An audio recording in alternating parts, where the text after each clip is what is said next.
I had lunch with a multi-millionaire today. He owns 28 properties, and what he told me surprised the hell out of me. We sat there for 2 hours, and the way I even got to talk to this guy was because I was cold calling. I cold called him, and I was like, "I want to buy your property. I'm looking for a multifamily." And he was like, "What? How did you even get my number? Who are you?"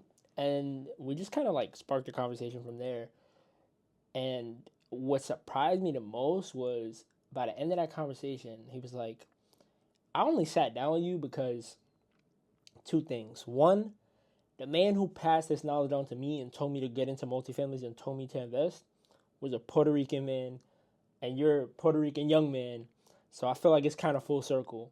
And two, you were sincere." And it's interesting because none of his process was like flashy or big or crazy. The dude sold print ads. That's it. He went to door to businesses or to small companies or whatever and was like, "Hey, do you need printing services? That's what my company does. We could print for you." That was his career. Turned that into real estate.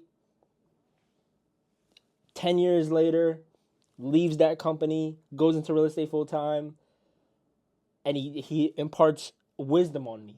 Within the 2 hours we're sitting there just talking, he tells me his whole life story basically. And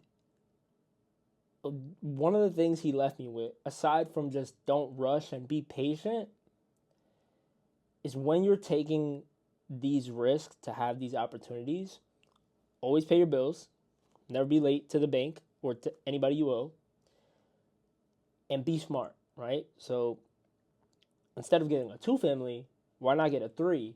Because you're taking less risk, right? If one tenant moves out, that's 33% loss versus if you have a two family and one tenant moves out, that's a 50% loss.